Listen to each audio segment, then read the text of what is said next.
Alright, what's up everybody, it's Aspire here, and I got a new tutorial for you guys on the Pancrop and velocity. I got this request a couple of times, and I said I'm going to do it in my last video. So yeah, that's what I'm going to do now. And if you don't know what I'm talking about, I have an example for my liar's edit.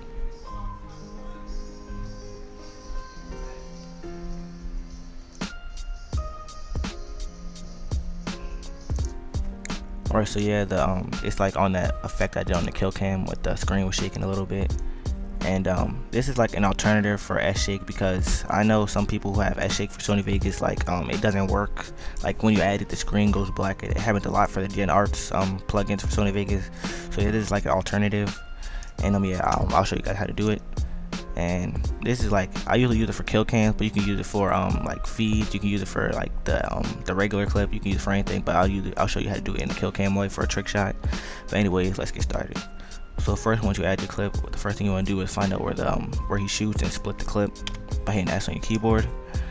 Right now, I already added the black bars to the clip, but I recommend that you guys add the black bars to your video so you have more room in the Pancrop. Okay, now after you do that, you want to right click on the clip. You want to right click on the clip, go to insert/remove envelope, hit velocity, and double click on this green line right here. So you can like move around the speed or whatever like that. And first, what you want to do is find a good spot to like start going faster. And since the kill cam, the video goes really slow, so you gotta make the velocity like really high for the first part. Alright, that should be okay. And then now you want to make it a little bit slower by hitting this, like by moving the green. I end up making another green dot and moving it down. And they have like a lot of settings for velocity. Like they have slow fade, they have fast fade, they have linear fade, they have all this stuff. And it really depends on like what song you're using and what kind of edit you're making. But for this, for the sake of time, I'll just do smooth fade. Yeah, that's the default one anyway. So I'll do smooth fade for the sake of time. Make this. You want to like make it like a little, like, you don't want to make it too slow, but you want to make it like at least 70 or like 80 or something, because the kill cam already moves slow by itself. So you want to like space it out a little bit. After that, you want to make it like maybe like a little bit slower, a little bit farther on the timeline, and then towards the end, you just want to make it faster again. And I'm a pre-render it, but you won't really notice a difference until you add the Pancrop. But I'll just show you how it looks so far. That's how it looks so far. I might have made this a little bit too slow. You want to add, like, sometimes if you like, I didn't really like the way this looks. If you don't like the way yours looks, you can add another green dot like in between two of the fast point and the slow point. Right here, make it the green dot a little bit slower, so you can see the slowness move faster, if you know what I'm saying. Like that. So I'm pre-rendered again. Right, so it looks better now. Right, so after you do that, you want to click on this like green square over here, and then go to the highest point on the velocity, and then you want to zoom in a little bit, like just a little bit. You can like rotate it and stuff. I'm gonna just rotate it. I usually rotate, but you don't really have to. Then you want to go to the lowest point on the velocity, which is the lowest green dot. Then you want to zoom out and rotate it again. Yeah, something like that. And then when it gets faster again towards the end, you just want to zoom in again. Like zooming it like a lot more than before.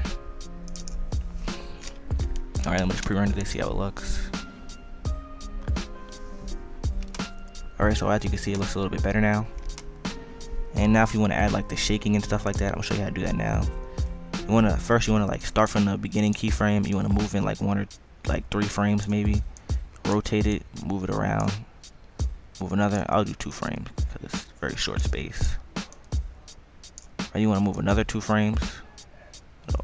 Well, another couple of frames, because another 2 doesn't really work. So another couple of frames. Rotate it again. Move to the side, and then when you go past the zoom point, you want to scroll out a lot more frames, zoom out a little bit, rotate, and move it around. Then zoom a lot more, like move a lot more than before. Then you want to rotate and move around, and maybe make it a little bit, zoom out a little bit. Okay, now since it's like a lot zoomed out already, you don't have to zoom out anymore, but you can still move it around just a little bit, so you can see it move. or so I'm gonna pre-render that.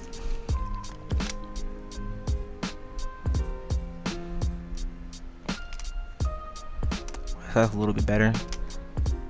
And since like, well, really, like I said, it really depends on the edit you're doing.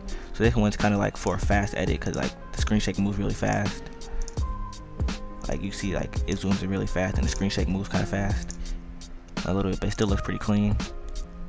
And now, if you want to, well, this one, I'm gonna delete this frame because it doesn't look that clean. But the rest looks pretty good. And then now, if you want to make it look really smooth, you can add RSMB to it. I'm gonna show you guys how to do that real quick. Alright, so just want to drag. You can drag the default one down. Yeah, that should work. This one might take a little while to pre-render.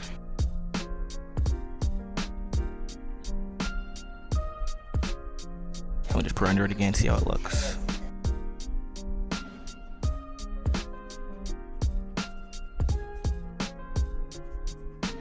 Well, before I pre-render, I'm gonna just lower the project settings so I can render it a little bit faster.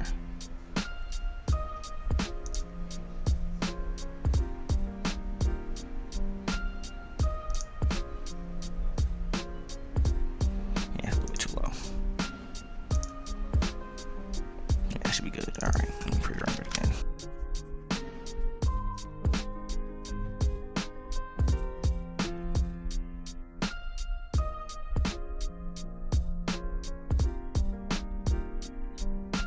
Alright, so as you can see, that looks a little bit smoother with the RSMB. And like I said, it's like if you have S shake, I recommend you use that. But if you're just like glitchy like mine, you can still do this. It's like it looks the same. And there's a lot, like you can add like a lot of other effects to this just to make it look cleaner. That doesn't have to do with Pancrop, but like just to make it look a little bit cleaner. Like I usually add zoom blur to a lot of my edits, which is a new blue effect. But there's a light raise one, something like that. A light something. If you don't have the new blue effects, yeah, the light ray, it looks the same as zoom blur. But I'll just show you how it looks. Right, but if you do have the new blue effects, you can just follow what I'm doing right now. You set this blend like all the way to 100. Set the zoom to like maybe 2.5. You can hit the animate button, go to the highest part on the velocity with this keyframe over.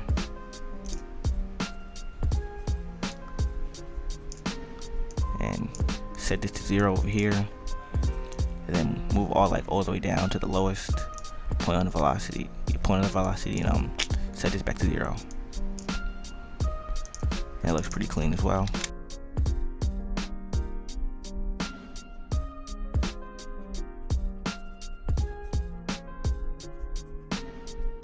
Right, so yeah, you can see it looks pretty clean. But like I said, if you have S shake, I recommend you use that because it's easier to do than this. But like if you're glitchy like mine, you should do this. It looks the same.